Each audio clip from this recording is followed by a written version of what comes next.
Tu sais que tu ne devrais pas, mais tu prends quand même ces biscuits que tu as achetés pour tes enfants. Tu te dis, juste un, mais tu finis le paquet. Et après cette vague de culpabilité qui te submerge, si tu te reconnais dans cette situation, sache que tu n'es pas la seule. Je suis Maxence de l'équipe Maman in Shape et j'ai déjà aidé plus de 10 000 hommes et femmes de plus de 40 ans à atteindre leur silhouette idéale sans se priver et sans culpabiliser. Et dans cette vidéo, tu vas découvrir les 5 règles d'or pour grignoter intelligemment. Tu vas comprendre pourquoi tu grignotes vraiment et surtout comment transformer tes grignotages en un allié plutôt qu'un ennemi. Et durant cette vidéo, je te donnerai même un guide complet pour t'aider dans ton alimentation. Alors reste bien jusqu'au bout et pense à mettre un pouce bleu maintenant parce que ça nous aide énormément. Partie 1, pourquoi tu grignotes vraiment?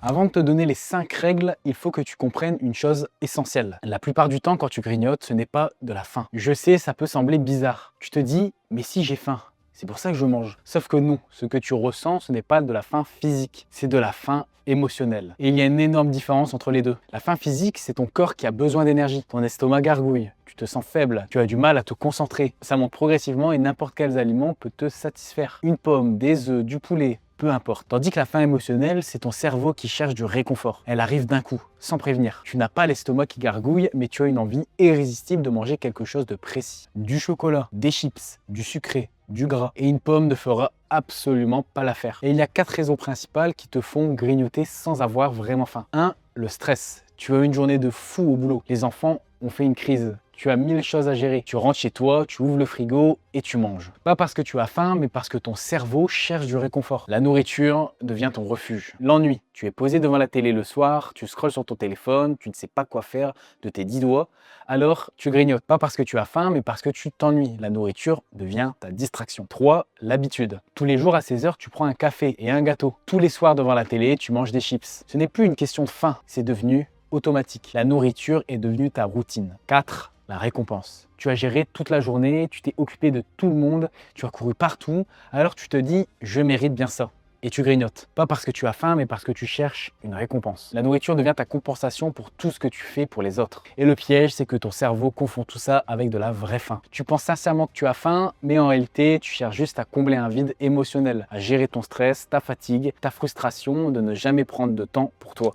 Partie 2, les 5 règles d'or pour grignoter intelligemment. Maintenant que tu sais pourquoi tu grignotes vraiment, voici les 5 règles d'or pour grignoter intelligemment. Règle numéro 1, identifie la vraie faim avant de manger. Avant de grignoter, pose-toi cette question simple. Est-ce que je mangerai une assiette de blanc de poulet et de brocoli là tout de suite? Si la réponse est oui, tu as vraiment faim. Ton corps a besoin d'énergie et n'importe quel aliment nutritif fera l'affaire. Si la réponse est non, si tu te dis non, je veux du chocolat, pas du poulet, alors ce n'est pas de la faim. C'est de l'envie, c'est émotionnel. Et dans ce cas, la solution n'est pas de manger, mais de gérer l'émotion qui se cache derrière. Règle numéro 2, mange assez de repas principaux. Tu grignotes tout le temps, c'est souvent parce que tu n'as pas mangé assez au repas. Tu as pris un café et une tartine au petit déjeuner, une salade à midi et tu t'étonnes d'avoir faim à 16 h. Mange des protéines à chaque repas, 25 à 30 grammes minimum. Les protéines te rassasient longtemps et stabilisent ta glycémie. Si tu manges un petit déjeuner riche en protéines, tu n'auras pas envie de grignoter à 10 h. Et utilise le carb cycling les jours où tu t'entraînes. Mange des glucides de qualité pour nourrir tes muscles. Les jours de repos, réduis les glucides. Ton insuline reste basse. Tu n'as pas de pic de glycémie suivi de fringales. Tu es rassasié plus longtemps. Règle numéro 3, planifie tes grignotages au lieu de les subir. Au lieu de grignoter en cachette et de culpabiliser après, planifie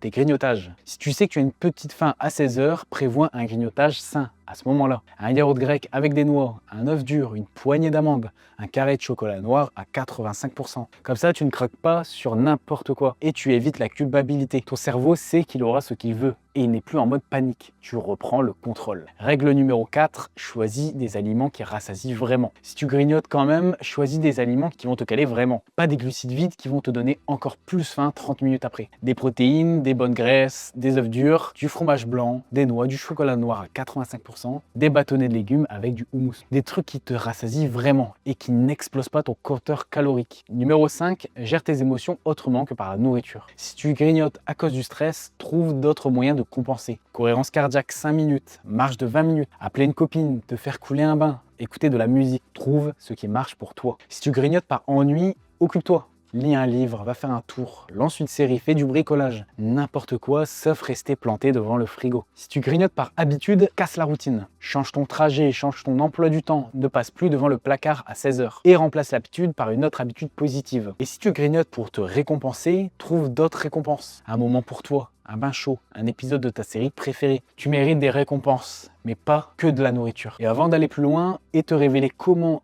appliquer toutes ces règles dans ton quotidien, laisse-moi te parler de Maman in Shape. Chez Maman in Shape, on accompagne spécifiquement les femmes de plus de 40 ans avec une approche qui prend en compte tous ces aspects. Hormones, métabolisme, mode de vie réel. Notre méthode ne te dit pas de tout arrêter du jour au lendemain. On t'aide à créer un équilibre intelligent qui respecte ta vie sociale tout en protégeant ta santé et tes objectifs de transformation. Si tu veux découvrir comment on peut t'accompagner personnellement, clique sur le lien dans la description ou dans le commentaire épinglé pour réserver ton bilan santé gratuit avec l'un de nos coachs certifiés. C'est sans engagement, juste une conversation pour t'aider à y voir plus clair sur ce qui bloque vraiment ta transformation. Partie 3, comment appliquer ces règles dans ton quotidien.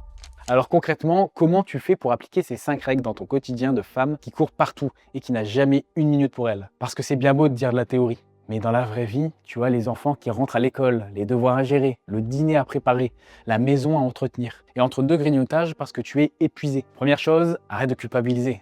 Vraiment, la culpabilité ne sert à rien. Elle te fait juste te sentir mal et te pousse à grignoter encore plus pour te réconforter. Tu es une femme qui fait de son mieux. Tu n'es pas parfaite et c'est ok. Deuxième chose, prépare tes grignotages sains à l'avance. Le dimanche, prends 20 minutes pour préparer des petites portions. Des œufs durs, des petits sachets de noix, du fromage blanc en portions individuelles. Comme ça, quand tu as envie de grignoter, tu as des options saines sous la main, pas que les biscuits des enfants. Troisième chose, mange un vrai petit déjeuner protéiné. Prends 5 minutes pour manger une omelette avec du ricotta et des épinards. Ça te tiendra jusqu'à midi et tu n'auras pas de fringale à 10 h. Quatrième chose, identifie tes moments à risque. Tu sais très bien à quel moment tu grignotes. Pour la plupart des femmes, c'est 16 h quand les enfants rentrent de l'école, ou le soir après 21 h, quand tout le monde est couché et que tu te retrouves enfin seul. Une fois que tu as identifié ces moments, tu peux anticiper à 16 h. Prévois ton grignotage sain au lieu de te jeter sur les goûters des enfants. Le soir à 21 h, remplace le grignotage par une tisane chaude ou un carré de chocolat noir avec une infusion. Cinquième chose, arrête de te priver pendant la journée. Beaucoup de femmes se privent toute la journée en mangeant des mini portions ou en sautant des repas parce qu'elles courent partout. Et le soir, elles explosent et vident le placard. C'est normal. Ton corps réclame ce qu'il n'a pas eu. Mange correctement aux 3 repas. Tu n'es pas obligé de te priver pour perdre du poids. Avec le carb cycling, tu manges à ta faim les jours d'entraînement. Tu réduis un peu les jours de repos, mais tu n'as jamais cette faim de loup qui te fait craquer. Sixième chose, trouve des moments pour toi.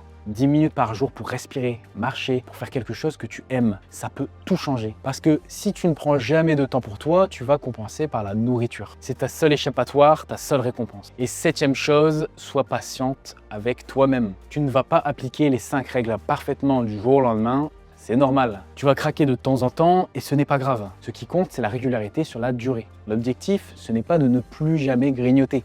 C'est de grignoter intelligemment, de reprendre le contrôle, d'arrêter de culpabiliser et de transformer tes grignotages en un allié au lieu d'un ennemi. Parce qu'au fond, le problème, ce n'est pas le grignotage en lui-même. C'est le grignotage compulsif, celui que tu fais en cachette, celui qui te fait culpabiliser, celui qui sabote tes efforts. Mais un grignotage planifié, sain, qui te fait plaisir sans culpabilité, c'est parfaitement ok. D'ailleurs, j'ai créé un guide complet sur le carb cycling avec des menus pour stabiliser ta glycémie et éviter les fringales et tout ce qu'il te faut pour l'appliquer concrètement. Écris guide en commentaire et je te l'envoie gratuitement.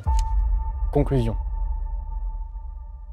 La plupart du temps, quand tu grignotes, tu n'as pas faim. C'est du stress, de l'ennui, une habitude ou une recherche de récompense. Alors n'oublie surtout pas ces 5 règles d'or.